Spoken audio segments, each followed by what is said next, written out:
یه فیلمی از فارغ التحصیلیم از دانشگاه کینگز لندن گذاشته بودم تو اینستاگرام. بعد یکی از دوستانم گفتش که پیام خوشبالت استعداد زبان داری، من اصلا استعداد زبان ندارم.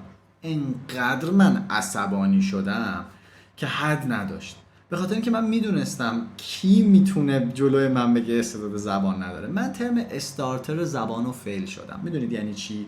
اون ترمی که معلم میگه A B C D E، من اونو افتادم. این ترم استارتره، اونو افتادم. بعد ترم یک رو رفتم، ترم دو دوباره افتادم. اینا توی دوران راهنماییم بود. بعد دوباره ترم سه افتادم، ترم پنج تقریبا هر یه ترم در میون من میافتادم زبانو.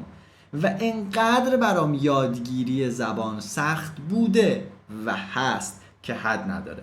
وقتی میتونم انگلیسی صحبت بکنم، جلسه بذارم، آموزش ببینم، کتاب بخونم، سفر بکنم، جای مختلف برم، خیلیا فکر میکنن که همینطوری به دست اومده. نه، واقعا من توان یادگیری زبانم بسیار پایینه.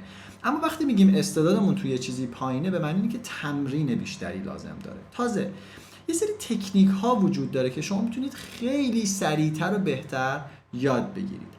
اجازه بدید براتون یه مثال بزنم. چک لیست که براتون در نظر گرفتیم 100 کلمه، 1000 کلمه پرکاربرد انگلیسی. ببینید تو انگلیسی تقریبا 1000 تا کلمه که خیلی پرکاربردن. این که میگم کلمات پرکاربرد، نه اون 504 که میرن اولین کلمه ابندنده و اینا، نه، کلمات واقعا کاربردی مثل I am، مثلا این دو تا از کلمات کاربردی، مثل 10 عدد 10، مثلا white سفید، یعنی چیزای بسیار کاربردی این شکلی وجود داره. خب وقتی شما 1000 کلمه پرکاربرد رو یاد میگیرید، تقریبا میتونید 40-50% مطالب انگلیسی رو متوجه بشید، فقط با یادگیری 1000 تا کلمه پرکاربرد. پس هوشمندانه یاد گرفتن یعنی همین. اولین کاری که این چک لیست رو دانلود بکنید و 1000 کلمه رو یاد بگیرید. دومین مورد اینه که در حیطه تخصصی خودتون کلمات تخصصی رو یاد بگیرید. مثلا شما در حیطه موفقیت میخواین کار کنید، 100 تا 200 تا کلمه وجود داره. در حیطه سخنرانی میخواین کار کنید، 100 تا 200 تا کلمه وجود داره. در حیطه نوروساینس میخواین کار کنید، 100 تا 200 تا کلمه تخصصی وجود داره. سلول عصبی چیه، نورون چیه، مخچه چیه، بصل النخاع چیه، این چیه، اون چیه، نوروترانسمیتر چیه، همین رو پیدا میکنید. وقتی کلمات تخصصی و کلمات 1000 کلمه پرکاربرد عمومی رو یاد میگیری، بعد شروع میکنی کتاب خوندن، بعد شروع میکنی فیلم دیدن. فیلم منظورم فیلم آموزشی، نه فیلم‌های سینمایی و اینها، چون یه روش دیگه‌ای داره منم بلد نیستم. خیلی هم راستش هنوزم فیلم‌ها رو می‌بینم، شاید برخی جمله‌ها رو متوجه نشم، بنابراین من خیلی سر در نمیارم. من کاربرد زبان رو بیشتر دارم میگم.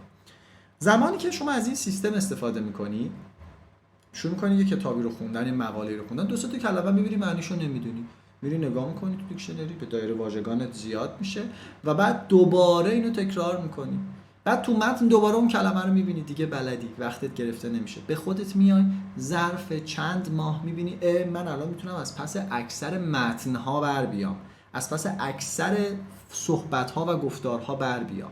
و بعد وقتی موتور آدم راه میفته، دیگه همینطوری راه میفته و میره جلو. بنابراین پیشنهاد میکنم 1000 کلمه پرکاربرد رو دانلود بکنید، به رایگان از سایتمون رو لذتشو ببرید. بیشتر از یک نفر باشید.